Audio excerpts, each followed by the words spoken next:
As India's demographic landscape evolves, the question is not just about aging, but how policy, infrastructure, and systems evolve alongside it. This panel brings together pioneering voices shaping that conversation.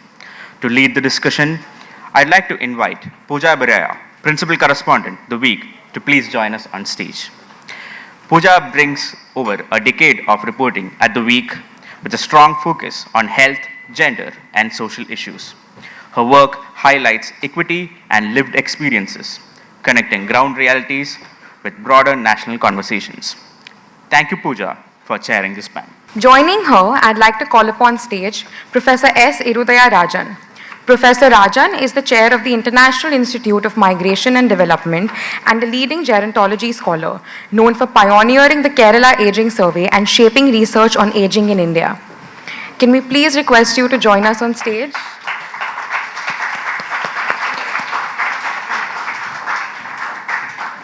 We now have Mr. Sailesh Mishra, founder of Silver Innings Foundation. He's a pioneering social entrepreneur and a leading voice in the India's senior living and active aging movement. Through his work, he has been instrumental in building age-friendly ecosystems and improving the quality of life for senior citizens across the country. Thank you for joining the panel. Next up is Advocate Nirmala Samant Prabhavarkar, Senior Advocate at the Bombay High Court and former Mayor of Mumbai, whose work spans across policy, legal reform, and advocacy for women and seniors' rights. Requesting you to please put your hands together for Nirmala ma'am. Finally, we have Mr. Rohit Prasad, CEO of HelpAge India, who works extensively on healthcare, livelihoods, and social security systems for senior citizens, while actively contributing to the national policy forums. It's our pleasure to welcome you to the stage, sir.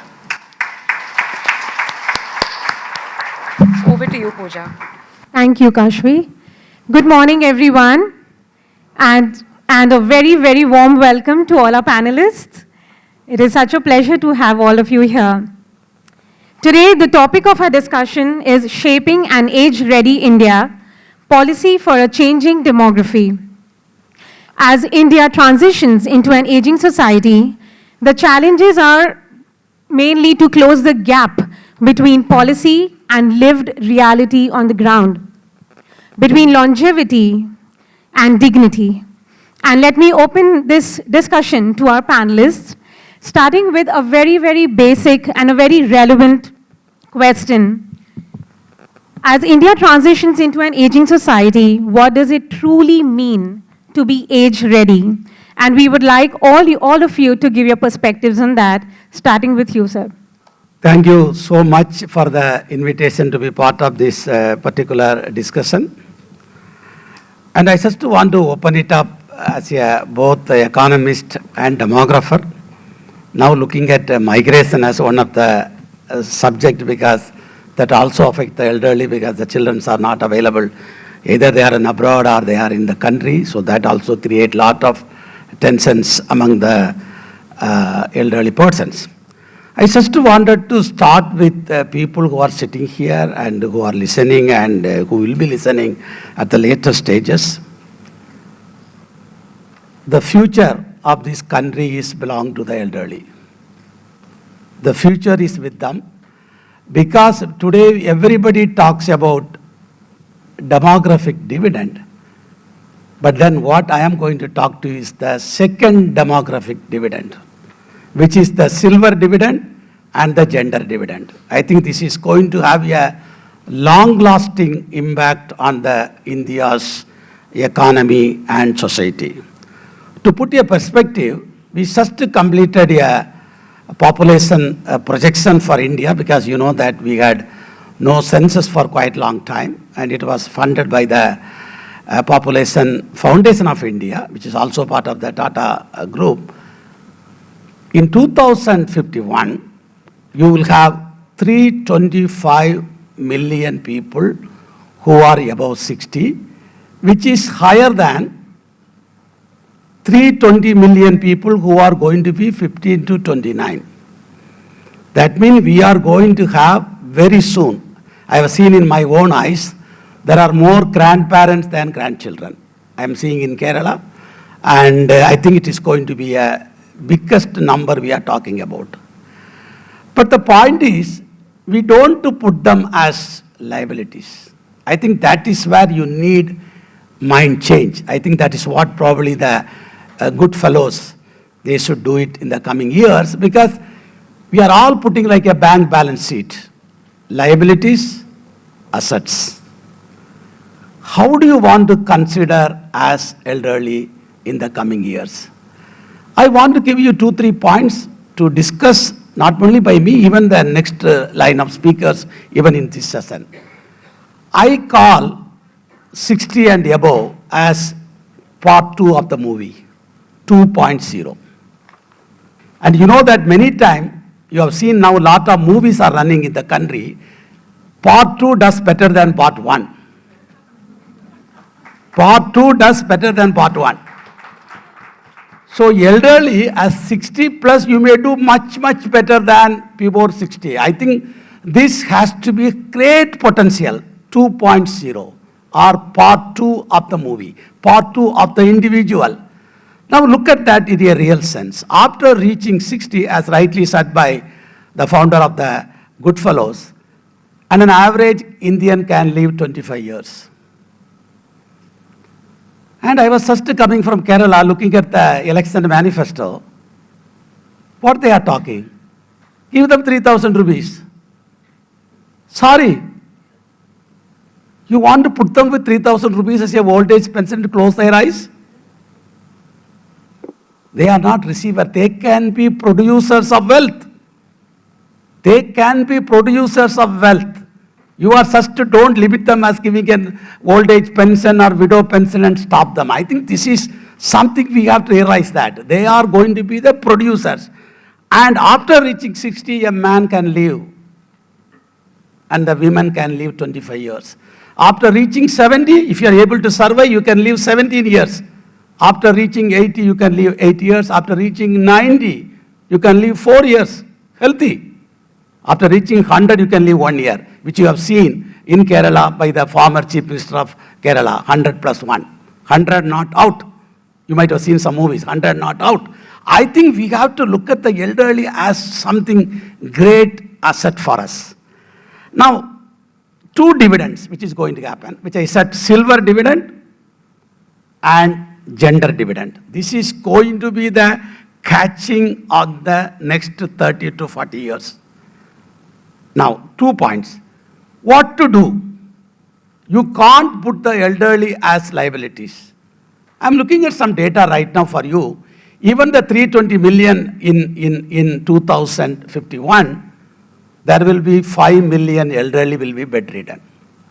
Just 5 million out of 320 million, and 10 million elderly will be moving within the house. So you have 300 million people who can be productive and healthy aging. 300 million. Now what we are doing, we are treating everyone as bedridden. Oh, you are retired. Life is over. I think that attitude has to change. We have to start from the schools. We have to start from colleges, the contribution of the grandmother at home. Grandmother at home, grandparents at home, linking the grandparents and grandchildren. This will be a huge task, huge task. We can do that. The second point, we have to empower the elderly. We have not done. We have to do a lot of homework. How to empower the elderly? Empowering. If you empower them and engage them, you don't need to wait for Viksit Bharat 2047. It can be 2037. If you are able to utilize the elderly in a proper way, their contribution to the economic growth will be very great. We never say how much elderly contribute for the national income. What the grandmother does, we call them unpaid work. You are not able to measure it. But at the same time, you need a caregiver, you have to pay through your nose. We are not talking about them. We have to put numbers, put facts before everyone. Look, their contribution. And finally, we should also do a lot of things for the elderly. We call them digital fraud, digital literacy. In fact, we started in our own place, the International Institute for Migration Development. We started a senior internships. The elderly want to come and spend a month with us.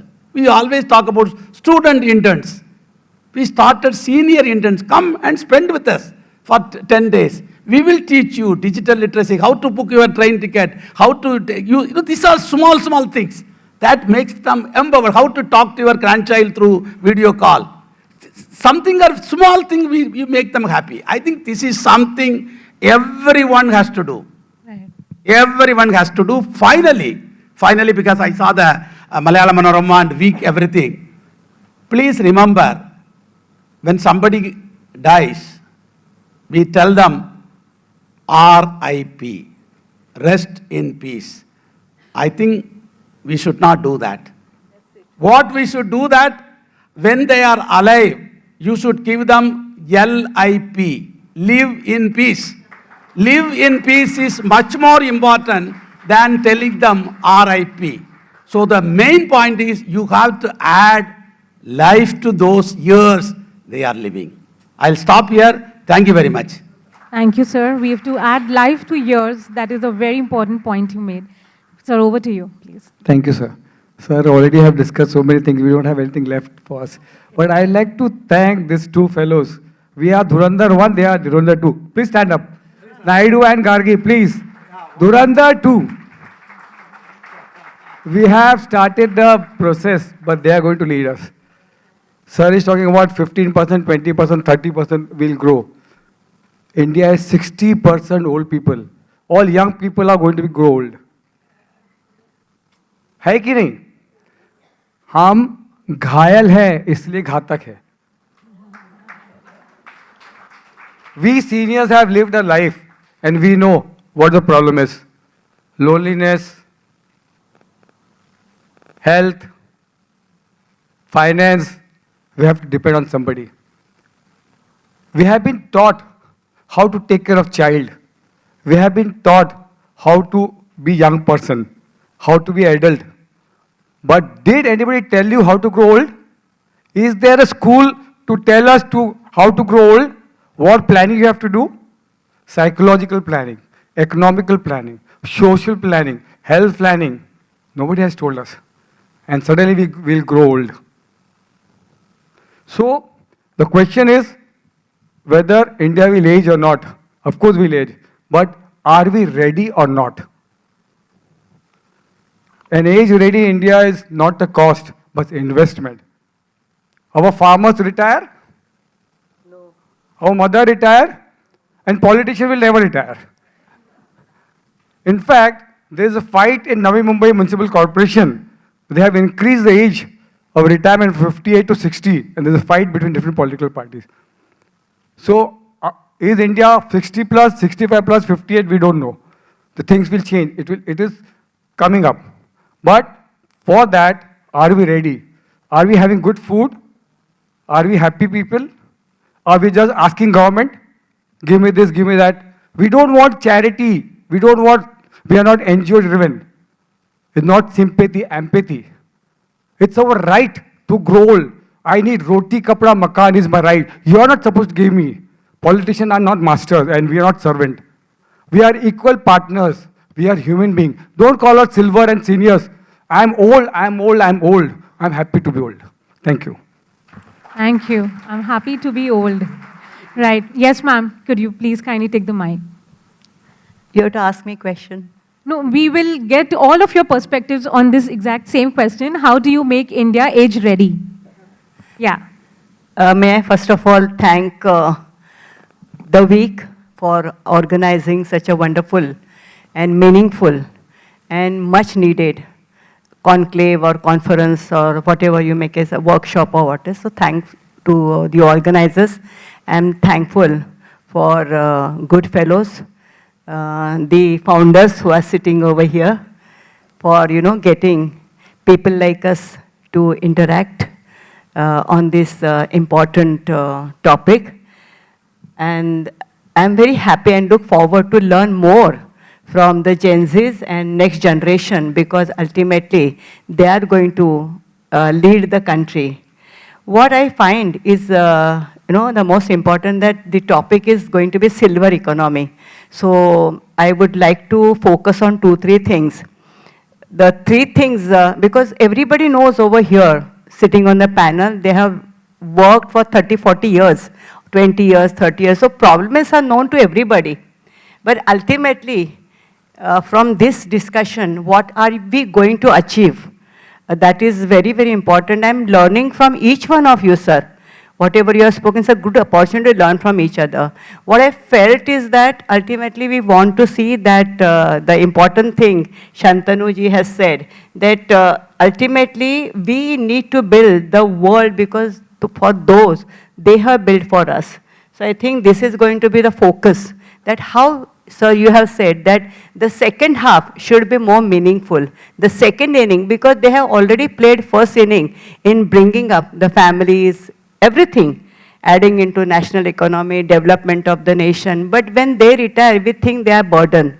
Now they are not no more, because these old myths, I can say, and the old thinking that olders are, and they themselves also feel, now we are redundant, now we are not required, nobody is going to care for us. So they live half of their lives in depression. And slowly that is one of the reasons catching them dementia, catching them Alzheimer, because we don't make them mentally active. So these are the things, so we have to make the world which will be better, suitable for them to age gracefully. Longevity is going to be there because everybody is going to live 100 years, but how? How wonderfully, how gracefully they are going to live. And third thing is that we don't call them utilitarians. कि अभी इनको utility हो जाएगी, उनको पैसा, that is their choice, whether they want to.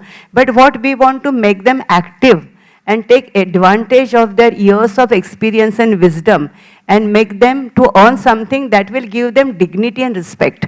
Our constitution says that everybody has the right to live with dignity and respect. So let us see the fundamental rights which are given to all citizens, and more for the senior citizen are, utilized by government, by the private sector, by the entrepreneurs, by this one. And third thing is that,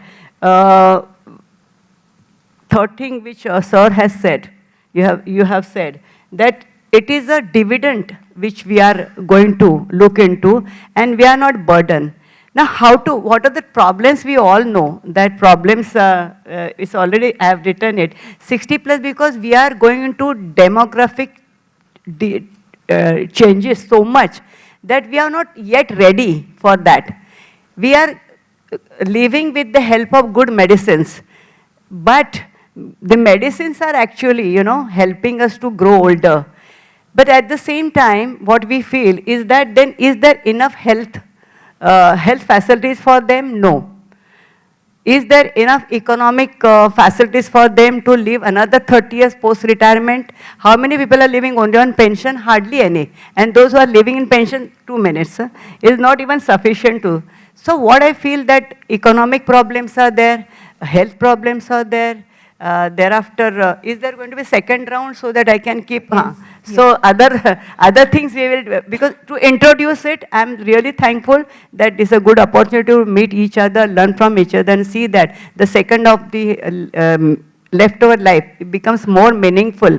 Yeah. And the second inning is going to be best inning. I liked you said that part 2 becomes better than part 1 in any movie. So this is a part 2. We want to make our lives better than our first inning. Thank you. Thank you, ma'am. You made a very important point that aging gracefully and longevity with dignity is important. Over to you, sir, please.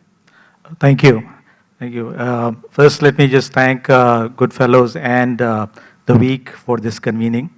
Let me begin by saying that the future of aging in India today morning looks very bright. And I say this for 2 reasons.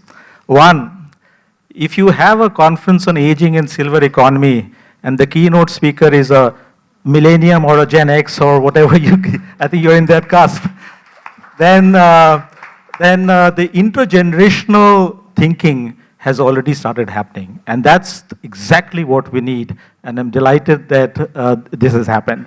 Second, when I look at the agenda and I look at the room, You have a lot of founders, different disciplines, medical professionals, non-medical, startups, and that's exactly what is needed if you want to shape and deliver on the future readiness. And that's the multidisciplinary energy and thinking that is coming to the table. So again, I think for these two reasons, I am very hopeful that we will have a plan in place.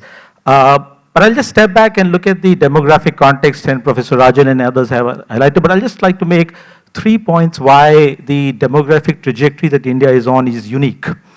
First, the speed of aging. In next 25 years, 1 in 10 to 1 in 5, 10% to 20%. Almost no country has done this journey in 25 years' time. And what does it tell you? It tells you about the urgency of action. If you want to prepare, you have to prepare now, otherwise it will be too late. So that's point one. Second, we are aiming for Viksit Bharat 2047, and inshallah we will. However, you must realize that the resources will always be limited. So we will become old as we become rich. And therefore, the models of care, the models we have to think about will be very different and unique. And one of the aspects is about the community-based models that we will talk more about. And the third is the unique age mix, and this is represented in the room, the coexistence of generations. No country has this unique mix of generational mix that is going to happen over the next 25 years. So unless you plan for the longevity dividend, sir, you mentioned, but you'll also have to think about the intergenerational dividend, because that may be the real power that India has and can potentially leverage. So against this backdrop, how do you look at the policy goals? And this is a policy forum, so I'll just touch upon this, that the country has a very strong policy framework set up by national policy and older persons and so on. But what do we aim for? And that's the societal goal we need to set forward. And those are 3 points that are very well articulated, and it's important for us to keep in mind. One is the aging with dignity. You have a large vulnerable population, 80 plus, living alone, poor, that you need to keep in mind. And I come from HelpAge, focuses on disadvantage, so I like to specifically emphasize that. But the second is the aging in what's called aging in place, and it's often referred to, but it's about aging in homes. So what percentage of people in 2050 will be living in their home? And the more important question, how many of them you want to stay in their home? Because if you ask any elderly, they want to stay in their home. Is that possible? Not likely, but is that the goal? Yes. 90% is what we would like, and you have to plan for alternative formats, senior living, voluntary sector homes, daycare centers, absolutely, but you also have to think about aging in homes and how to make that happen. And finally, what we have all talked about, which is aging productively, and that's very important aspect of it. But the aspect around values, and I just want to emphasize this, that when we think about the framework, we have to think about policies, but we also have to think about values. And the values is what Shantanu mentioned about leading with empathy. There is an erosion of values, and we all know that. And we see abuse rising, abandonment rising. Is that inevitable? Because we almost think that values decline is inevitable. But should that be? And how do you bring about that intergenerational? So we launched last year a program called Generations Together. And the whole idea was to bring generations and think about almost reclaiming the values of elder care and respect. And finally, on the systems point, so the values, the policies, and the third leg is the systems, and healthcare system, pension system, we all know about that. But the two I like to highlight and then leave the conversation for later. One is the long-term care systems. It's different from health. It's about the care that is provided when you're non-sick, but non-healthy as well. You may require a lot of needs, and the entire private sector, voluntary sector, government sector has to think about what the long-term care is aspect. And then the second one is what's called the lifelong learning. A lot of productive aging and assets will only happen if people move beyond the classic three-tier structure of learn, earn, and retire, and think about the lifelong learning. How do you bring digital back into the system for elders to be on? And so it's all about silver skilling, it's all about silver learning, and silver volunteering. And lastly, this is a sunrise moment for people. We used to think about sunset. So this is not a sunset, this is a sunrise sector, and all of us have to make the age readiness, but also the sunrise sector happen. Thank you. Thank you, sir. So we now move to the topic of feminization of aging, and Rajan sir has done a lot of work on that note. So sir, I would like to ask you, how do we really navigate this challenge of vulnerability in terms of, given that a higher population, elderly population are women, and they face both social and economic vulnerabilities. As a policymakers, as policymakers, how do we navigate this? No, I think what I said earlier is that gender dividend, you like it or not, there will be more women than men in old age. We call them feminization of aging. In fact, if you look at the database, 80% of the 80 plus are widows in Kerala. 80% of the 80 plus. Now, you can look at it in your own state, you can look at it in your own country. So I think, how do you utilize them? I want to go back to the same, how to utilize this great potential of women. Because many times we are talking now, how to bring even younger women to the work. We are not talking about older women, If all the women are able to come back and do some work, I think that is the greatest thing we can do. Now for that, maybe we have to relook at the elderly into 3 categories. You cannot bracket all 60 plus as elderly. In demography, we call them people who are 60 to 69, we call them young old. They are old, but they are young. You look at here, of course, in front of me, there is a very young person sitting in front of me. Young old. So young old is 60 to 69. So you have to design policies for them. Then you have 70 to 79, we call them old. They need different policies, different engagement, different empowerment. And then 80 plus, we call them the oldest old. Now, if you define them, program, policies in different way, that will be the great thing we can do. The second point is that if you are not engaging elderly, I remember I went to a small village in Kerala. A old lady was living alone. It's in a small cut. I went to her, I asked her, Kerala is celebrating as a state with the highest human development. Are you enjoying the additional years given to you to live longer than your mother, your grandmother? Are you enjoying? I look at the lady, she's so depressed. She's so depressed. She's 88, 89. Then I asked her, what is your will?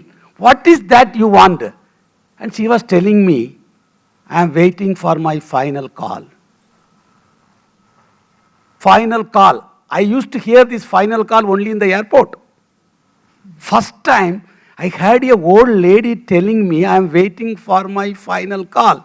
That means the additional years we are celebrating the name of Human Development Index has no impact on these elderly women. We are celebrating people are living longer. But actually, who are actually living longer, enjoying those additional years given to them. I think we have done great injustice. We have done great injustice by making people live longer and not giving them life. I see elderly suicides. How can you call your country a person 90 plus committing suicide in the country? You live another 2 more years. I think we have to really think how to engage these both men and women in old age. Otherwise, so-called celebration of this human development, I said it's all, what is this we are talking about? Living longer is an index. But all these people who are actually living longer, enjoying those additional years given to them, not to their sister, not to their brother, because every year you are losing many people, you are surviving. Oh, I got 1 more year, let me celebrate it. When you are started celebrating elderly, then only real development starts, real growth starts, not your double-digit economic growth. You have to be, which I said earlier, live in peace, not rest in peace. Thank you so much, sir. Over to you, Mr. Mishra. You have successfully advocated for allocating 10% of the BMC budget for senior citizens. What strategies do you think are most effective for influencing government policy at the municipal and national levels, please? Okay, sir has already talked about dividend and living longer. So I want to take it ahead. Do we want to live longer? Raise your hand. You want to live longer? Everybody, but with happiness, not depending on somebody, independently. So we don't need government schemes, right? So we are in transition mode. We say families are breaking, joint families are breaking, but where are the India and subcontinent? We are lucky we have a family at least. So if we take care of old people when we are young, so Santanu and other good fellows, they should ask government, what is for my future? We are already old. We can't ask government. We are gone. So Dhurandhar too should ask government, what is my future? If you rise, you are 60% of the population. If you rise and talk to government, we can't raise our voice. We have a limitation. I can't walk so much. I can't protest. I can't fast. But you can protest. You can ask for your right and your parents' right.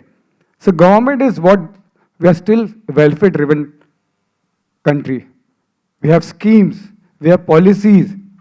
Government is giving like a dictator. Ye le lo, wo le lo. Bread, butter. We don't want that. I need to live with dignity, with autonomy, with my independence, and I want freedom. I want to live longer with happiness and in peace. But are we been given that? No. And seniors are treated as burden.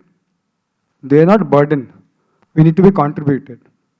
There are a lot of places like post offices, banks, corporates, where seniors can be utilized. There is no scheme of government that utilization of seniors are happening. We are throwing out young people.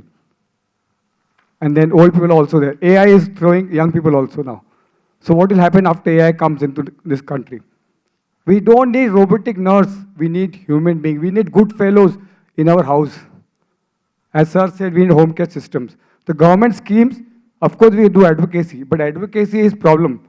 When we do advocacy, we are put in jail.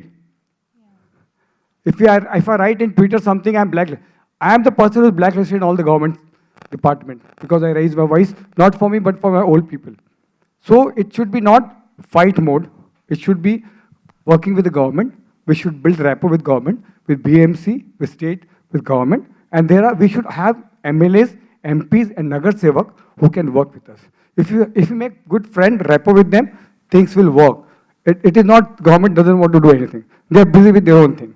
There is no prioritization of old age. I think if we work together, things will happen. Thank you. Thank you. Thank you, sir. That brings us to the next topic of tax concessions. Ma'am, you tell me, how can tax concessions be better structured to meaningfully support elder care for organizations that are working in this sector? Ma'am, can I change little bit of my topic because I am not CA and from finance person, Right. but I was the chairperson of Women's Commission. Right. And I like that question which you asked to first speaker Yeah. about a gender perspective from women's point of view. Yes, on the feminization. On the of aging. feminization. Please give us your on perspective. that. And then of course I'll Yes. come on tax concession, which is Done. second, and most important is Right. the gender. I'm so happy that you brought this gender perspective to this fact. Otherwise, we think that, oh, the old man.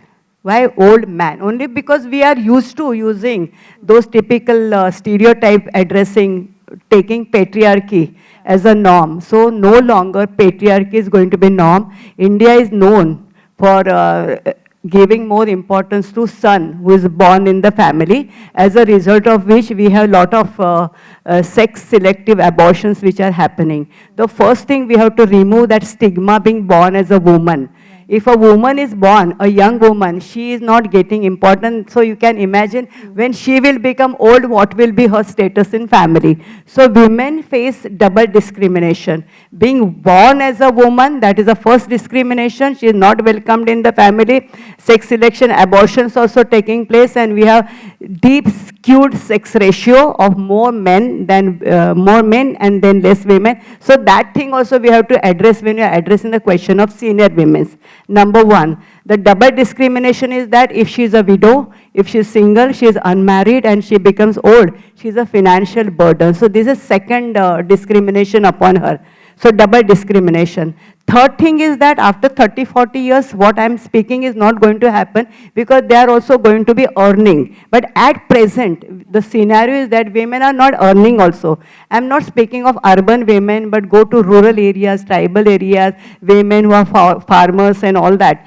They have become widow, and if you see, no property belongs in their name. And moreover, even urban women, if you ask who looks after your finance, even a RBI woman who is working, she said, no, wo to mera husband dekhte. Finance is untouchable for women. Why? So therefore, I think that financial literacy is very, very important to be inculcated in women. They must get financially literate, something they should save in their name. They are not even, madam, they are not even buying house in their name. They feel that if my father-in-law comes to know my mother-in-law, they'll say, "Acha, tu दूसरा घर भी लिया है." So we should make them bold to buy properties in their name. So financial literacy is very, very important so that they will not depend upon the government and they will have their own livelihood. And third thing is that staying, he said, very pathetic, sir, you said about that old age person willing to. Madam, I have visited so many old age homes. You know why they are in old age home? They want that somebody should do last rites on them. मेरा कम से कम कोई last rite करने को रहेगा. These are all abandoned, this one elderlies, and those who are having families, their properties they have made in their names, and because of dementia and Alzheimer, they are thrown by the people. They are already having the property. So this is the gender discrimination we need to add. And the last thing is that living will. This also we should add into this. Now the Supreme Court has given a very good judgment. High Court Mumbai has given very good judgment. Those women who languish in the hospitals, they can make their advance will and they can say that I want to discontinue my life. If I'm not going to live like this vegetative state, advanced medical will is also going to help a lot and become less burden on the families, on the doctors. And this is not something, you know, government is not shying away from the responsibility, but she can put an end to her life if she is going to stay in a vegetative state after 80 years, 95 years, continuously keeping her, you know. So that thing also we'll discuss later on from gender perspective. And last thing which Shailesh said is that good, it's a government responsibility also to create good old age homes which will keep them live with gender, with dignity and respect. Now about the tax concession and all that, that is also very, very important thing, and that is up to the decision of the government to see that the tax concession should be given because they have already paid taxes when they were, and again to pay taxes in the second, it's really discrimination on them. Thank you. Thank you. Thank you so much, ma'am, for touching on both the topics with so much insight. So let me continue with this topic of financial literacy, because so many of our elders feel financially insecure. Hardly a small chunk of them really are secure in terms of a significant income. What do you think? How can we address this issue in terms of policy, please? Well, so far we have established that we all want to live long and we want to live better. So one of the aspects that, so think about it, you know, you reach the age of 60, what is your biggest fear going to be? And we asked this question to somebody and Shailesh mentioned about it, that two aspects are very important. And we say it's the ID of a senior citizen, which is the independence and dignity. And what is it fundamentally linked to? It's about financial security when you reach old age.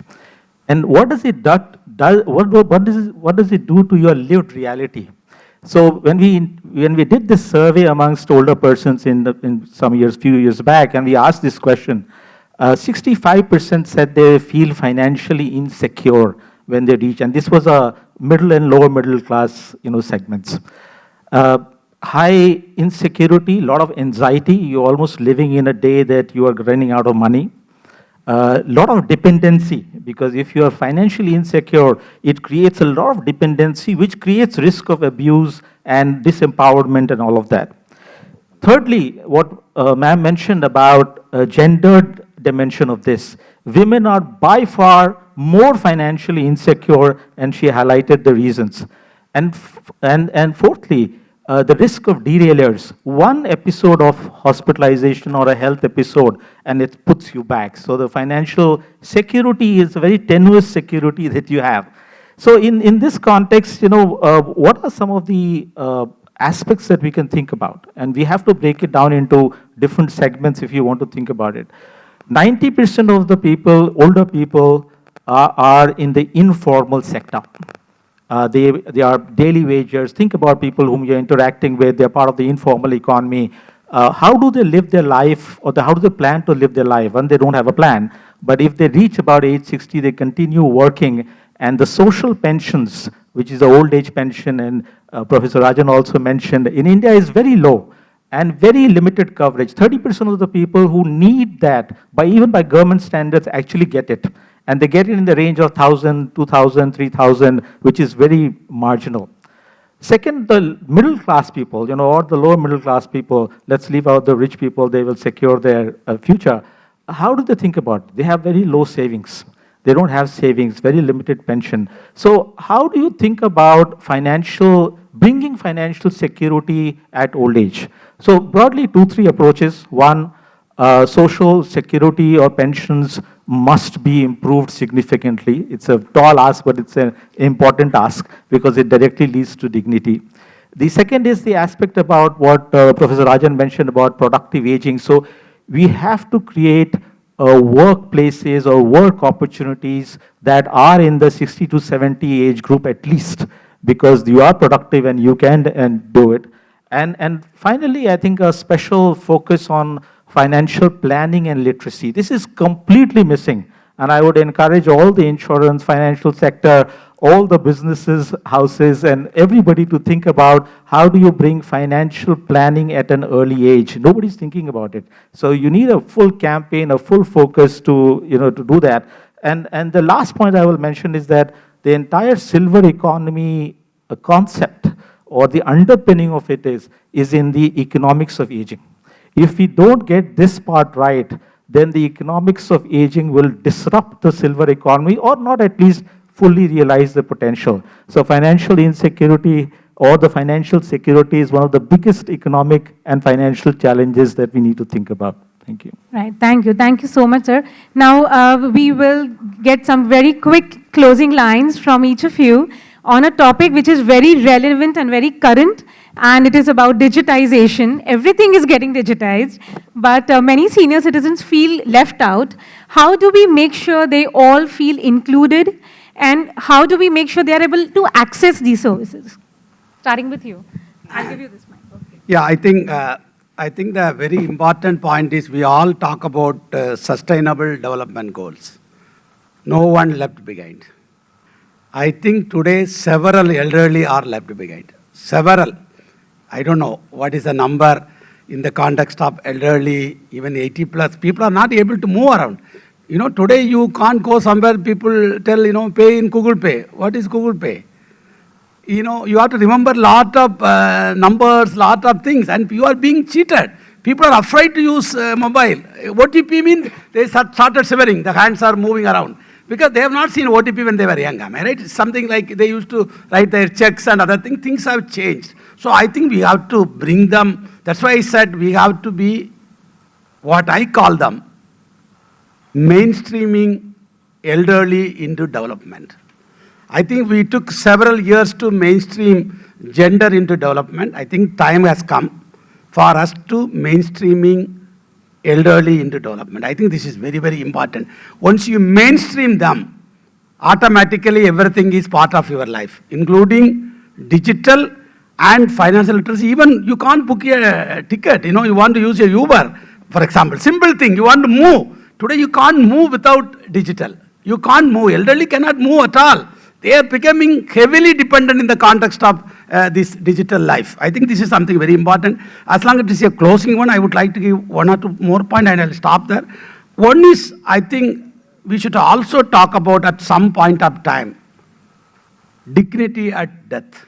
I think this has to be discussed very, very seriously because, as someone rightly said in our audience and the speaker, I think people are worried. Did I get a decent burial? This is what one lady asked me in the old age home. Sir, shall I get a decent burial? I think as much as we talk about dignity at birth, we want everybody to be delivered at the hospital. I think dignity at death is very, very important. We should discuss. The second important point is 4 generations. I've gone to a house. Mother is 95. The son is 68. His son is 40. And his son is 33. Daughter is... encouraging 4 generation families. I think we have to start rethinking. When we talk about family collapsing, there are families, there is no other option except to live 4 generation families. You know, and that person told me the middle age, somebody is sick one day. My daughter is not well. One day my grandfather is not well. And my father takes the grandfather. And I take my granddaughter. Sometimes I am not available. You know, like so much contributing they are doing. I think we have to document that 4 generation families. I am very pleased to look at these 4 generation families. There are families, even somebody sitting here, you may have the family, grandfather, your father, you and your child.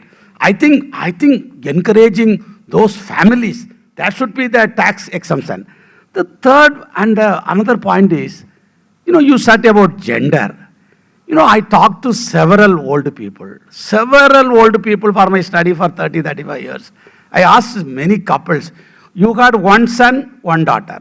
Somebody has 2 sons, somebody has 2 daughters. I asked them, did you get anything from your children?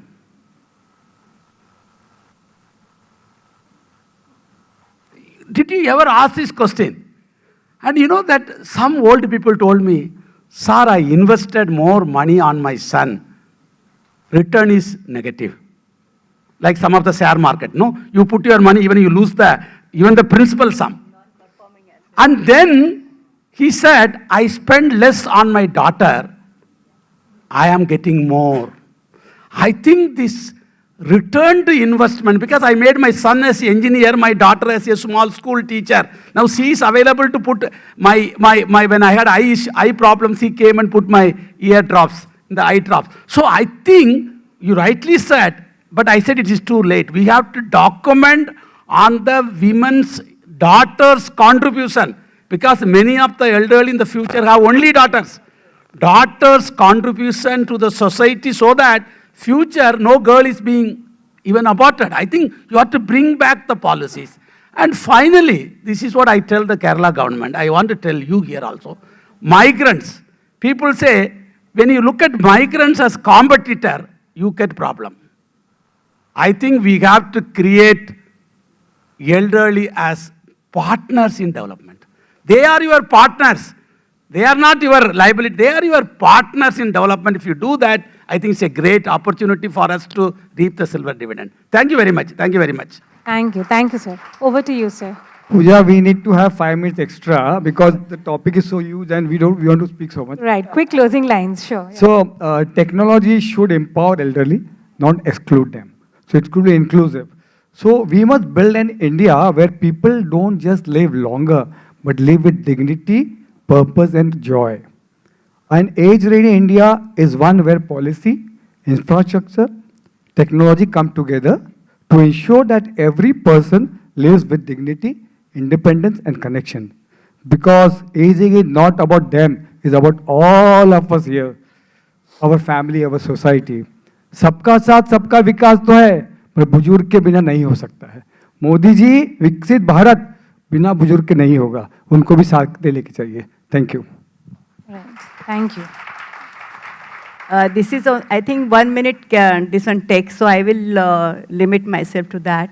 One is that you said about a digitalization effect. Right. One thing is that digitalization has created digital divide at globe level, not here. China and Japan, if you say, they have enough data to say that ever since socialization, social media and internet, Instagram, Facebook has come, the young generation is more busy on the digital, in the digital world.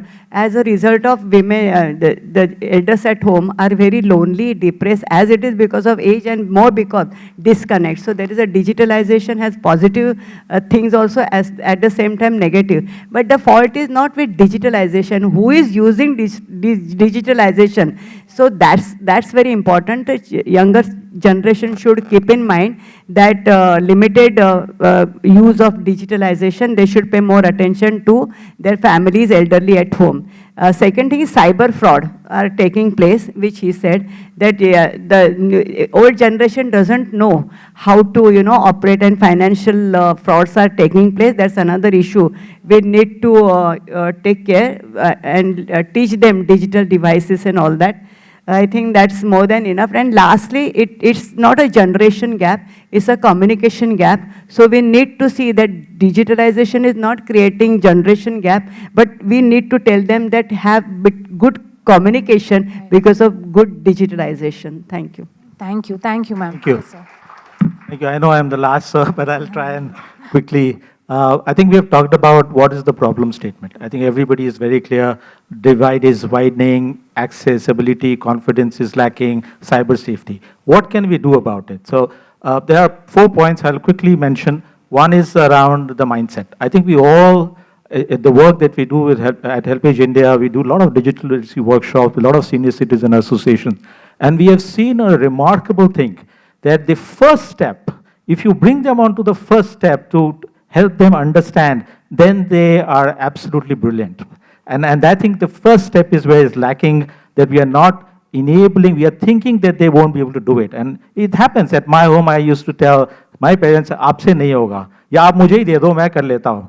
If we have that mindset, we will never solve for the digital literacy. That's the mindset. Second is that we need to bring in very custom digital literacy training programs. And that's very important because they learn in a different way. And the pedagogy, the content, curriculum, everything has to be different. And it must be encouraged by all sectors, financial sector, the media houses have to write about it. I'm glad, Mr. Thomas, you mentioned the week has come forward to embrace this topic in itself. And then the aspect about design, which Shantanu referred to. If you design for speed and confidence, by design, you will exclude the seniors. So the entire design framework has to change to include, so the digital systems, who are designing it? Government, the tech companies, they need to think about it. And finally, I think the adoption and use, you will find that people who have learned it, they're not using it. And the reason they're not using it because the last mile bridges are not there. I'll just close with one aspect that intrigues everyone, that you look at any family, and across the dining table or across the living room, you will find the best intergenerational university, family as a university. Because you have the young child who is totally digitally native, and you have the elders in the same room who are digitally naive. So why is this intergenerational transfer of knowledge not happening? And when we asked, there was one question that they said, patience nahi hai. बच्चों में patience नहीं है, तो मैं बाहर सीख लूँगा लेकिन यहाँ सीख लूँगी लेकिन घर में नहीं सीखूँगी, क्योंकि वो मुझे या तो टाइम नहीं देते हैं या पेशेंटली नहीं बताते हैं, मेरा डिग्निटी भी लॉस होता है. So I think we have to solve, the easiest way to solve is bring that intergenerational, the family university, and there are a lot of young people out here, hope we'll be able to solve for the patients aspect and also bring the digital elders onto the digital platform. Thank you. Thank you, thank you. Thank you so much, panelists. I think this has been a very insightful conversation. Due to paucity of time, we are not opening up the panel for questions. However, they are right there with you and you all can all converse with them over a cup of chai. For now, thank you so much for being a fantastic audience, and thank you, panelists, once again. Thank you.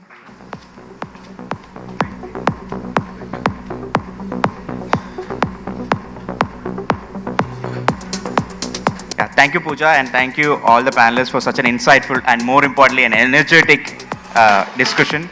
To express our gratitude, may I please invite Mr. Sri Kumar Menon, Chief Resident General Manager, The Week, to kindly come upon stage and present the mementos to our panelists.